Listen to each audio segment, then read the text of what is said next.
Welcome to part two. We're joined by James from Essex. Whereabouts in Essex do you live, James? Well, I'm not. I don't live in Essex. No, I live in Salford, but I'm from Essex. Salford, where the BBC is. Oh, But yeah, I'm from Salford Quays. Salford Quays. yeah, Salford Keys. Yeah. But I'm from Dagenham originally, so Kevin Mitchell country. I went to the same school as Tony Adams, although I've got cerebral palsy, so don't ask me to play football. Do you know what I Is that, mean? do you remember when Tony Adams played for Arsenal I do. and he put a Sierra Cosworth through somebody's house, pissed up? I heard about that. I didn't have the pleasure of seeing it though. Bloody hell. And he got out of the car and somebody walked up to him and said, "Do you want a drink?" And he went, "Yeah, Couldn't do that. lager." And they said, "No, Yeah, we meant coffee." yeah, couldn't bloody do that now, could you? Jesus Christ. Well, England captain or whatever, some Arsenal player or whatever he were at the time, because he would up and come and defend one of them. If somebody had done that now, it'd be, well, he was big news then, Waddy Adams, because he got jailed, didn't he, in Chelmsford, didn't he?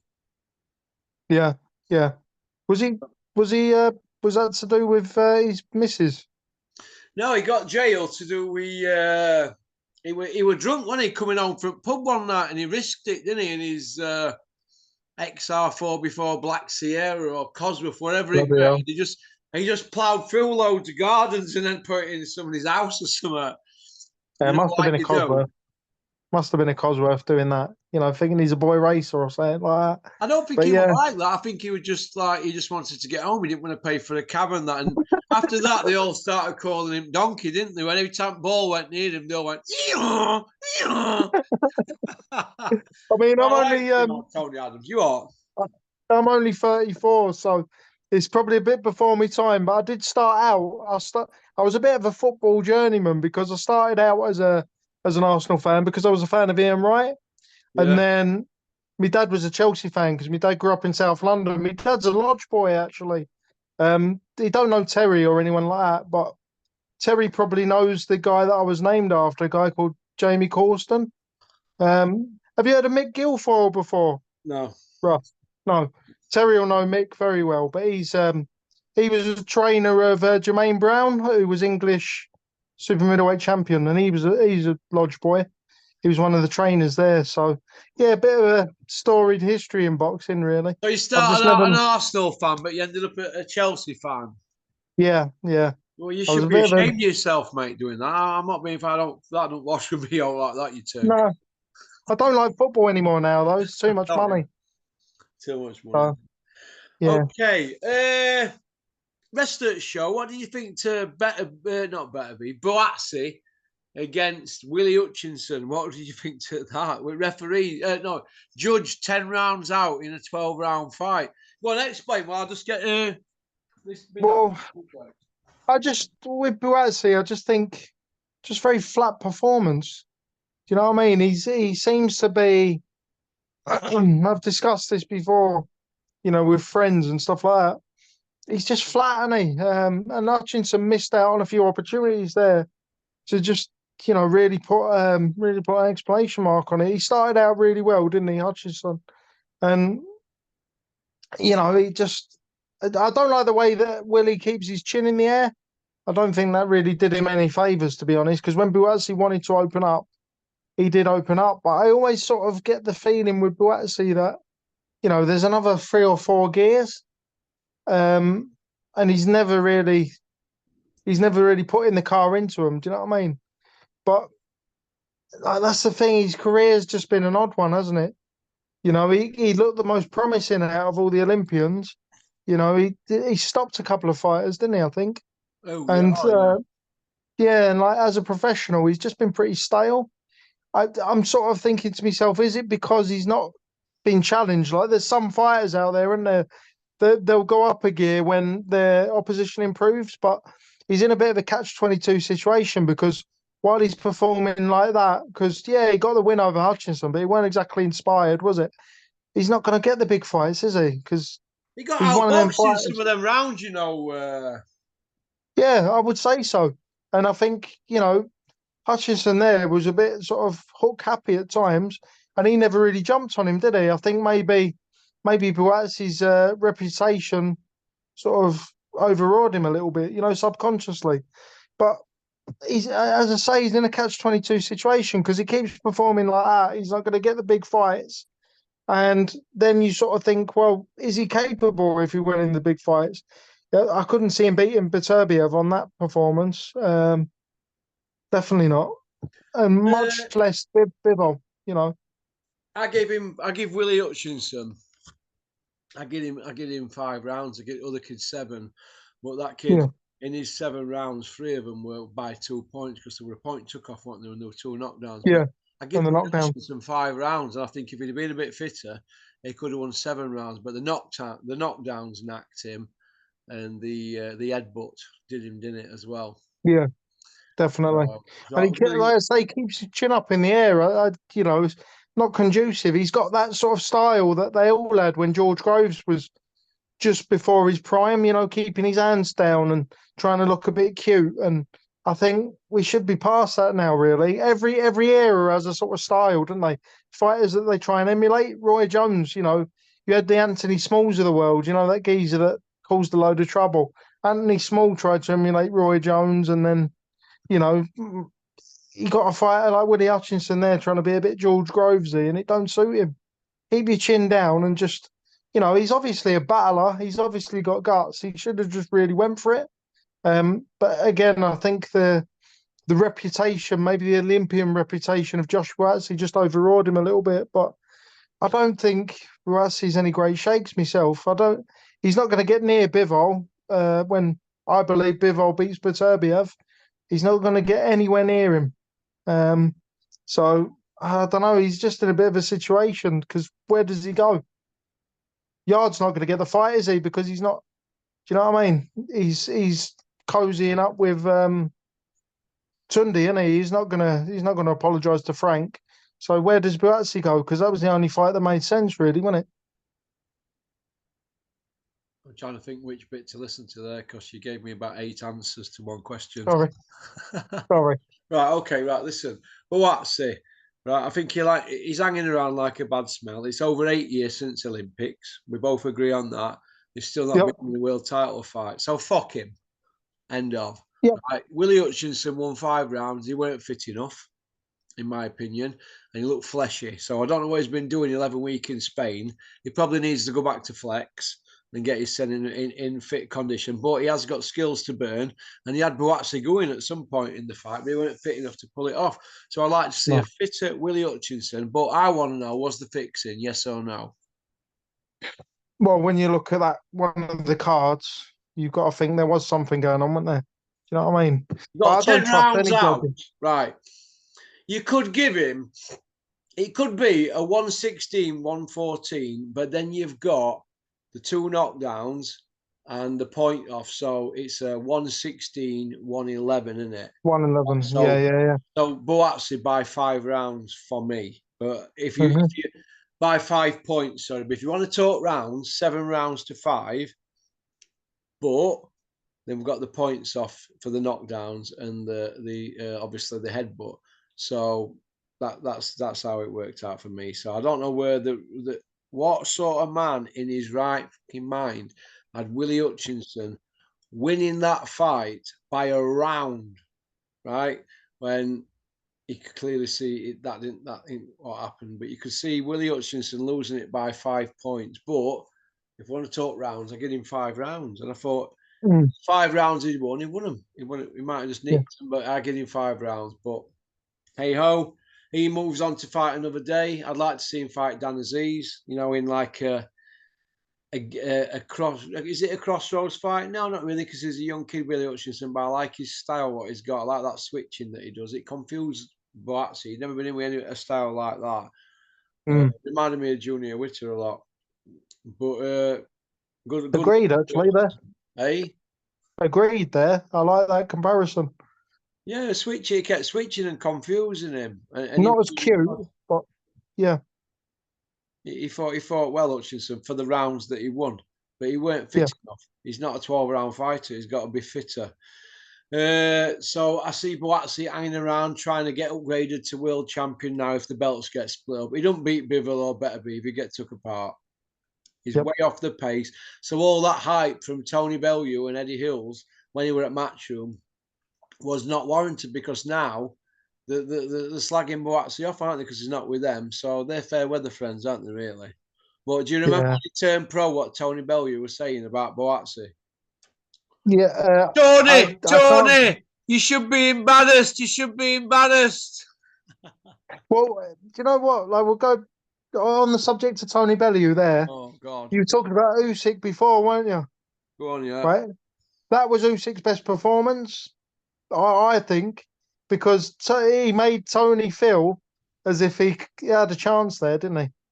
He Do was you know what I playing mean? with Tony Bellew for the first 4 rounds, and Tony Bellew basically showed his hands. He showed all Yep. his styles, what he had in the first 4 rounds, and after that, Usyk computerized it in his head, just like Dominic Ingle said recently. Usyk had a look at him and thought, "Is that all you've got?" It's what Usyk does.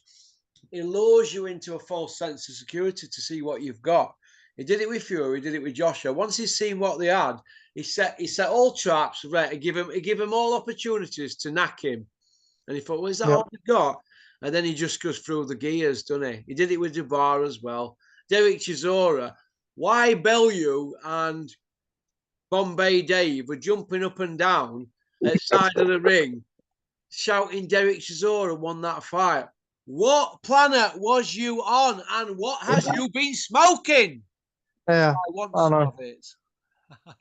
Cataracts, mate. They're cataracts He for that played fight. with him like he played with Joe Joyce, like he played with all of them, everybody. I mean, oh. Yep. Anyway, moving on from them. What do you think to Josh Kelly fight? Again, Josh Kelly's one of those, isn't he? He's not really set alight. He looked dead special in the Olympics. I put him and Buatsi in the same sort of camp, but I will sit there and sort of say, well, late replacement. I think he would have taken Liam Smith apart personally. I think Liam Smith's been done for quite a while. Yeah. When you're training for one fighter, let's give him a bit of sympathy. And another fighter comes along, gives you a different look. He won the fight, definitely.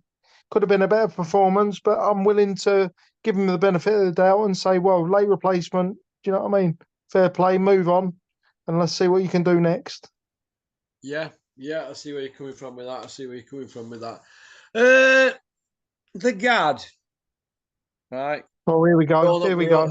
Here we go. We all know what he said leading up to this fight that's just happened. Obviously it's a week tomorrow since the fight, so we cover it for a week after, and then I just put it away unless people pipe up, and if they do, and the ice breaks, I'm waiting. Now the Gad was saying Joshua's more composed, he's more focused, he's more on it, this and that. Forward less than a week, and he's saying it'd be whatever that, what's the word, catastrophoric or something, whatever it is, disaster. Catastrophic. Be a disaster for him to get in with Daniel the Bar again. He don't want to see a rematch, this and that, and blah blah blah. Where are the races? Blah blah blah. This shows you what these arse lickers. They're exposed, aren't they, for what they are? Just lickers to get access. How can you go from that to that? Why not just come out and say, look, Joshua's not fought anybody since Usyk knacked him twice, and all he's had is 4 fights, and they've been like guys that probably wouldn't even make sparring partner material. So his tools are not sharp. Why don't they just come out with that? Because they all know that behind the scenes, because they're boxing men.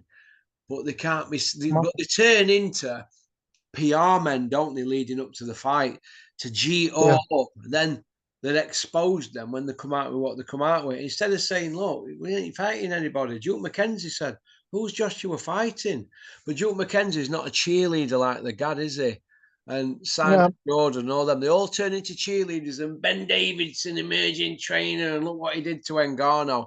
Listen, Francis Ngannou was in his second fight as a boxer. Joshua could knock him in a round. He should do that to him in one round. He did him in, didn't he? 2, wasn't it? No? 2. Well, first few seconds at the second round. He knocked him in under 4 minutes, didn't he? Right? Yep. Should have done. Tyson Fury should have done that. No, bottom line is this. These people are exposed after the fact, aren't they? And then they spin it on its head then and go other way and say, well, you shouldn't be fighting in rematch. You could get hurt and all that. Well, reverse back to what you said when you were focused and all. He's focused. I know him. I've known him years since he turned pro. They look embarrassing. Look, these people are cheerleaders. The PR men. That's what they're like. They've all got the YouTube channels. The PR men. All of them. Access. All about access. That's the only word you want to focus on. And like I say, I'm not going to sit here and talk up the podcast that I do, but I'm not interested in interviews with people and kissing ass. So I was able to turn around and just say, look, Joshua, as soon as you put heat on him, he melts like a candle. I knew that was happening. Me broadcast partner knew it was happening. We told the truth. The Gad needs to stick to changing rooms because he reminds me of Lawrence Llewellyn-Bowen. There's another nickname for him for you, Pork. He's bloody useless. I don't understand the man at all. I've heard from some quarters that he's a very nice man to spend time with. But, you know, if I'm going to a boxing show, I'm not sitting there talking about sharing a cup of tea with you. You know, I want concise and accurate opinion. And Gad's he's a cheerleader, like you say. So, yeah, he needs to get off my TV screen because he's a fair weather fan, isn't he? Listen, mate, he's a peeping Tom, in my opinion. I'd Isn't agree. that right, Gad? Asking Dylan White, Dylan, do you shower before a fight? I know, yeah. Or what about that Ellie Brooke? Yes, you've got powerful thighs. What And is all that about? Hey, the Muhammad Ali of boxing, the Muhammad Ali of women's pictures. boxing. Gad, why don't you come out and ask her if she's serving a silent ban? Not fought for 2 years in UK. Is she serving a silent ban? Yes. Well, she looks pregnant now. Or is she pregnant? She looks pregnant, doesn't she? So, you know. It is what it is. Is the Gad in the mix for that one? We don't know. Answers on a postcard. Pokecorner@mail.com. Pop bang. Where's John Has Fury? he got genitals? James? You what? Has he got genitals? Has he got what? Genitals? Genitals. Yeah. I don't know, mate. Where's John Fury? Have you seen him anywhere? He was at Wembley, wasn't he? But he was quiet as a dormouse. What's happening with Big John? You used the word at the beginning of our conversation. He's a bully. And bullies, when they're humbled, they go very, very quiet. And that's all it is. You know what I mean? The guy's a prat. He's a bit of a fraud. You know, how many people have challenged him? And he won't say boo to a goose. I mean, I don't really go through all that Joe Egan stuff. I know you're not a fan of Joe Egan, but do you know what I mean? The Joe Egan thing was just about making money. Mickey Theo was quite serious. You know, he wasn't very well known. All right, he'd been in was he in Lock, Stock and Two Smoking Barrels or Snatch? One of the two. He had a 3 second. There's a 3 second clip of him in Snatch, I think it was. John the Gun he played. He shoots himself, doesn't he? I know he was Lenny McLean's doorman as well. Good. I think it was Mental Mickey or something. Something like that, yeah. Something like that, yeah. He's in a mental institution and he goes mad and he does that with his it's about that's 3 seconds. That's it. So, I mean, you know, he didn't really have a high profile other than that. And I only know that because I'm a bit obsessed with that film. Do you know what I mean? But yeah, he's a fraud. And he was a bit of a bully car salesman back in the day. And I've got that on very good authority. That he was a bit of a bully when he was selling cars and things like that. And it's all right doing it to the man in the street, but you know, notice how nice he is when Dillian White called him Steve Bunce and things like that. The man, again, he melts like a candle. He didn't say boo to Joshua, did he, when he was face to face with him? So I think when Tyson Fury got humbled, there was really no need for him to carry on mouthing off because I think deep down he probably knows that Alexander Usyk's got his son's number. So you're not relevant anymore, John. Your son hasn't got a title at the moment. And until he wins back the title, you're not relevant. You're going to stay in the woodwork where he belongs. Is Tommy going to have a fight as a pro again? Yeah, with probably with members of the crowd, judging by the reaction he got at the last show. They were booing him, weren't they? Yeah, they're calling him a fraud, weren't they, at Wembley? Yeah. I can't see him having a professional fight, but you know what? I can't slate him because again, he's seen a gap in the market, Ross. All Well, right. he's a fury. They can sniff it out, can't they? Well, yeah. So, do you know what? Like he isn't the greatest boxer in the world. He's not. He's not all that. He wasn't really that much as an amateur. He lost one fight to a lad who was trained by Kieran Farrell, actually. Lost one fight there and didn't really do much as an amateur. So, he's just turned pro on the name, hasn't he? But, he's just a marketing. He's used that name to market himself and make a load of money. I can't really fault him there. He'll probably have another one of them misfits fights, but I can't see him in a proper ring because I think he'll get ironed out. I don't think he's even central area level. Yeah, Peter, sorry, De Freitas has just texted me. Russ, can you book me in for Monday the 14th of October after the Bill fight? If you fancy it. Thank you very much. It was good. Yeah, we'll book you in, Peter. Monday the 14th of October. Hope you're well, mate. Pop, pop, bang. Let's have a look.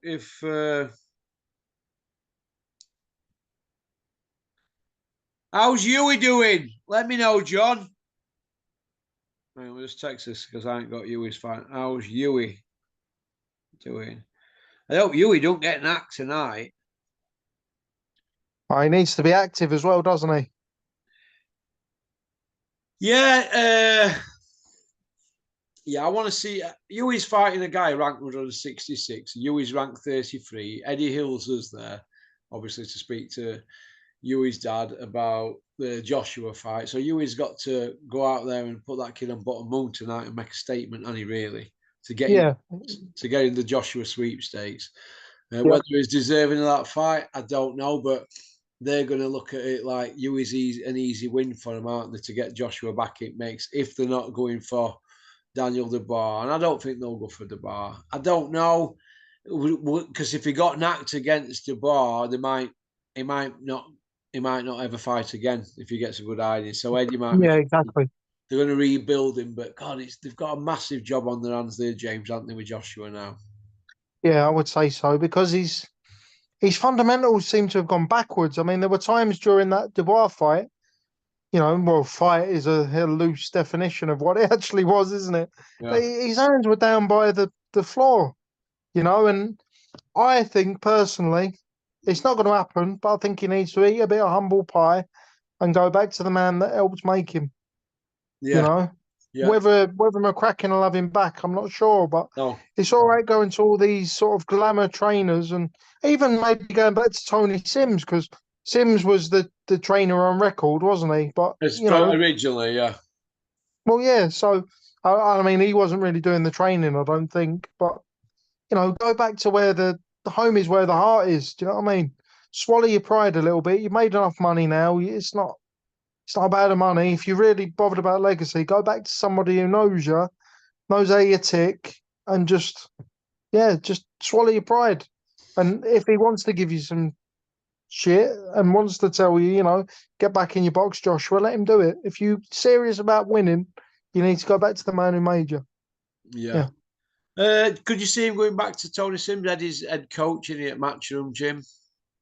Yeah, because I think he's a very impressionable man, Joshua.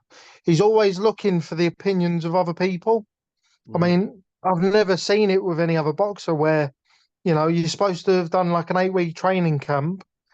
And right before the fight, you're there asking for opinions of trainers. What should I be doing? So I think it'd be very, very easy to get in Joshua's head at the moment because while he's giving all that, stay humble and, we're on a journey together and all that, the crash is probably coming. Do you know what I mean? Because he really felt that he was the man going into that fight, like threatening Dubois with smashing a chair over his head and all that.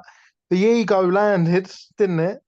And the ego is going to be on a massive come down at the moment. So I think he's going to be very, very easy to manipulate. So I think if Tony Sims sort of puts his name into the hat, gets in Eddie Hearn's ear roll and says, maybe have a word with him, I think he'd be easy to persuade. So yeah, I wouldn't be surprised if Joshua does go back to Sims, the Matchroom mob. Yeah. Okay, we'll finish off on these next two subjects. Big Malk with his big bins inventing utter fantasy island stories and causing loads of knackers because he's not been given his fee for putting Daddy Don and Stan Dubois together to make music. Where's Big Malk's fee? And they say, what are you on about, Big Malk? You're not getting a fee. So Big Malk's took it personally, and he's gone other way, Annie, and he's got them all at it. What's gone on there, James? How do you see what's happening there? I don't really understand what's his game. Like it's like to go a little bit political. It's like the people that tried to shoot Donald Trump a few weeks ago, right? You're going to see it because everyone's got a camera nowadays, and everything is public. Why did he lie about? Or why did he lie? Why did he lie about Oscar Rivas years ago? Why? What's he gaining from it? I'll tell you what. Big Malk must have balls of steel because the amount of people that probably give him shit after that, just blatant lies, and it's always the same. He gives himself the knowledge. That's like bull crap, isn't it? Master you know what I mean? Master knowledge. Yeah. Why didn't the man apply some of that knowledge to his boxing career?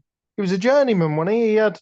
Did he have 11 wins, 6 losses? And not to denigrate journeyman, but if you're that good, surely you could have done a bit better.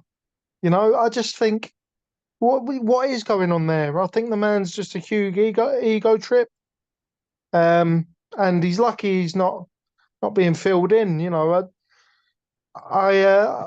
was listening to a recent video of yours, Forky, where you're talking about Dean White. Dean White's a serious sort of player in the London sphere and London underworld and stuff like that. You don't want to be getting on the wrong side of people like that, do you? So I just think.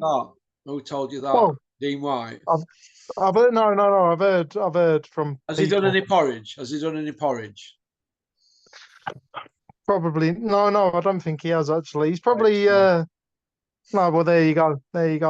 Well, he's still big. He's still bigger than Big Malk, though, isn't he? Do you know what I mean? He could He's a big him old lump, isn't he? When you're a big old lump like him, Dean White, right? It's not even his proper name. You know that, don't you? No, I know. Yeah. Right, so we've got a man here, right? Let me just stop you there because reputations, right, are what they are. Reputations. They're like partnerships. Partnerships sink ships, right? Dean White's a big 6'7", 20-odd stoner, isn't he? He's a big lump, right? Yep. That's it.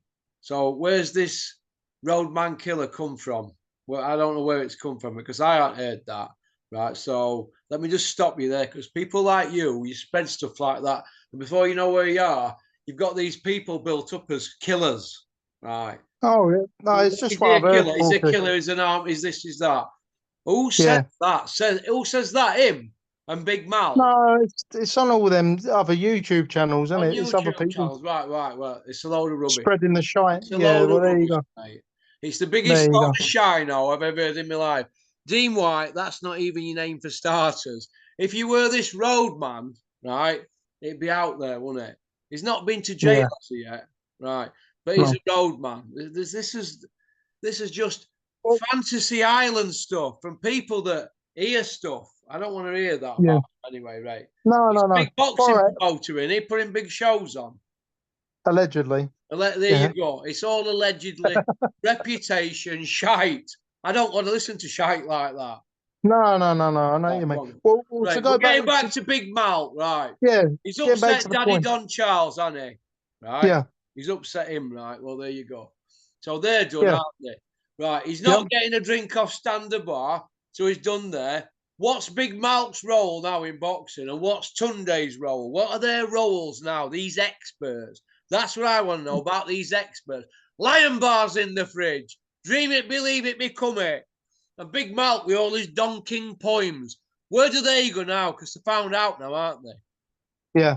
Where's Anthony Yard going now, James? Well, you say what's his role in boxing? What was it before? Well, I don't know what his role was. We're into the guy that puts people together. Is that it? Is that all you want to be, Mr. Fix-It? He's just a Thunderbird puppet looking so and so, isn't he? Do you know what I Oh, mean? I God. don't really understand what I don't really understand what his role ever was. I think he was in the right place at the right time. He works with MTK, didn't he?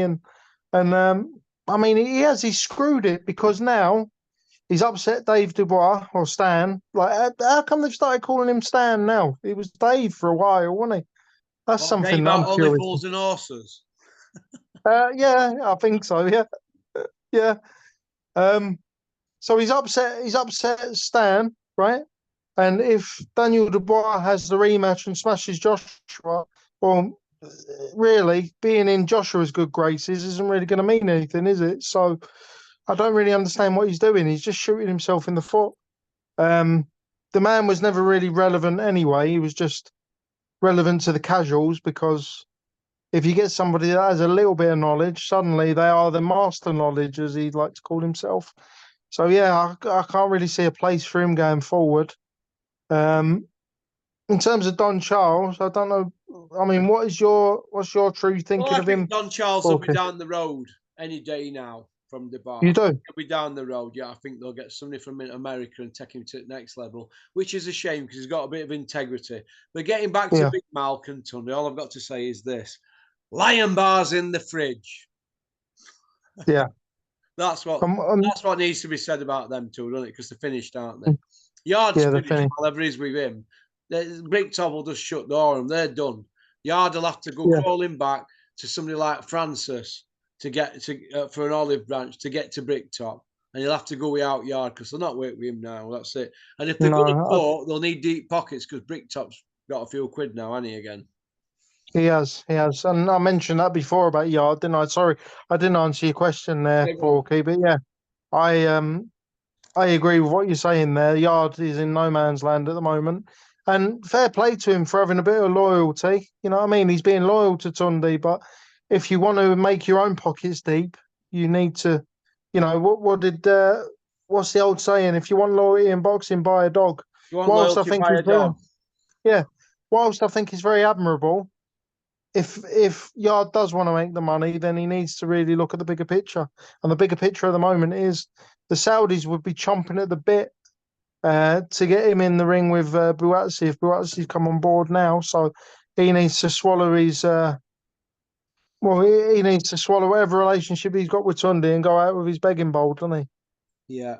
Chris Eubank Jr., was he in order speaking like he spoke? Yes or no? he? Yep. Because they all apologised and they're all giving each other a reach around within 24 hours. What was that about? That was the Saudis telling them off, banging the heads together. So you either play nice or you get off me continent. But yeah, he was right in what he was saying. And I've had friends, we've talked about it, and the friends are like, well, Frank's well within his rights to sue him after that. Well, no, he's not, because to me, he's presented an opinion based on the circumstances he found himself in. Well, I Do you know can what I throw I mean? can throw you two issues straight away off the top of my head. Calzaghe went at it with Bricktop in court and won and never Yep, got paid. Ricky Bricktop Burns. folded his company. Curtis Woodhouse, he's got a framed check for 15 grand. The third one that bounced from Bricktop. So there's two Yep. incidents of lying and cheating your way through boxing, isn't there? There you Well, go. yeah, I know He was those. found to The he was found to be dishonest in court against Calzaghe, and the judge awarded in Calzaghe's favour at High Court. And Curtis has had three checks bounced and has gone framed. So there's two yeah, incidents. So Eubank didn't need to apologise. So Bricktop, sue me, sue me. yeah, All right. yeah. Well, that example, the Calzaghe example, was the example I gave to my friend today, Yeah. yesterday, who is a casual. But I said, yeah, I said the reason why it's no longer called Sports Network is because it's not Sports Network anymore. He folded the company. Do you know what I mean? So yeah, Eubank was just giving an example of why he thinks the two men are scumbags, and Eddie Hearn laughed it off, but I bet he was fuming. There you go. There Big, you go. Calzaghe and Bricktop. There you go. yep, can't quite see it there. Calzaghe wins 1.8 legal fight with Warren. That's in the Guardian. Promoter claimed boxer had orally agreed Hopkins' contract. Appeal expected after judges dismisses counterclaim from Frank Warren. That's a story by Kevin Mitchell, 16th of March 2009 at 8 minutes past 6 on a Monday. Yeah. There you go, first one. Second one, I'm sure Curtis Woodhouse, if you go and put that in, you'll see all about that. That were a 15 grand bounce check. And there's more. I can go on all day long. Dennis has got a fight that long on the battles he's had with Bricktop and other fighters. Sam Sheedy one with Langford that had to go through to board, blah, blah, blah. Look, can go on forever. Christian Fuelbank, if he wants to speak out like that, speak out like that. But Bricktop, people in glass houses, shouldn't throw stones. It's a bit like John Fury with his big reputation of 100-0 on the hard road. 100 by way of the lives weren't worth listening. Not one person's come forward, have they, to say they had a bare knuckler with him. Not one person. So where's the on the hard road? Reputations like Dean White. Reputations are like partnerships. Partnerships, as I said earlier, sink ships. That's about it, really. Is Terry Harper going to beat Rihanna Dixon tomorrow? I would say so, just off experience. But I would like Rihanna Dixon to do well because, you know, I like Anthony Crolla. So big up Anthony Crolla. You know, I've always had an affinity for Crolla. I was, ever since he had his resurgence, really. And he's just a nice kid, isn't he? So anyone connected with him, I want to see him do well. Right, Max has just won in Hungary. You know, Big Max, who comes on here, out of a Pete, he's just beat some guy. I'll tell you the guy's name in a minute. Let me have a look. Andre Peach or something. Oh, he's 10, 28 and 4 or something like that. I forget his record now. Max has dropped him twice. He's 3-1 now. Can I also add, you are right, Russ. Last 60 seconds, I was on my bike. He was trying to take me out, but got the job done. Let's give Max his props. Max, well done on your win. Well done. All right, get some timber off, though, before you come on my channel. Pop, pop, bang. I'm horrible. 18 Clem. 18 Clem, you want him at? Yeah, hang on a minute, Max. Max, ring me when you're 18 stone. Oh, Max, we're winning Hungary. Go on, Max. 3-1. Emerging fighter being. I'll have him down as now. Be fighting Joshua. Away from Joshua. Yeah. Fair play. Go on, Max. I think Dave Allen beat that kid actually as well. Just click on Max Jenkins' box track. You'll see who he's just fought. Let's have a look if Hughie's won. John, has Hughie won? Yes or no? Let me know. Have a look. That's about it, really. Okie dokie. Right, I've got Damien, this guy on. He's just sent me a message. He probably wants to bot chicken out. A lot of people, you see, when they arrange to come on for the debut, their arseholes fall out 5 minutes before. So I'm not going to play his voice set because he's probably going, oh, I've got a squeaky bumpy. But yeah, don't worry. So we're going to see. But thanks for coming on, Damien. You've been a real tonic, and I will see you again. All the best to you and your family, mate. I hope you've had a good laugh with me. If anybody's offended, I don't care. Jog. That's about it, really. Yep. Tell it as we see it. Okay, mate? Well, thank you for making me feel welcome, Paul. All right, I'll speak to you soon. You can come on next week sometime, kid. How's about that? All right, mate. Yeah, thank you. See you in a bit. Cheers, mate. Bye-bye. Bye. Well, that was James from Essex, living in Salford. Women love him, men want to be him. All right, we'll have Jerry on and Kent in the next couple of days. And I've got Sean coming back for his second bite at the cherry, who came out the other day. Scumfolk kid. He's coming on Sunday at some point. All right, we are flying. Pop, pop, bang. Peace out.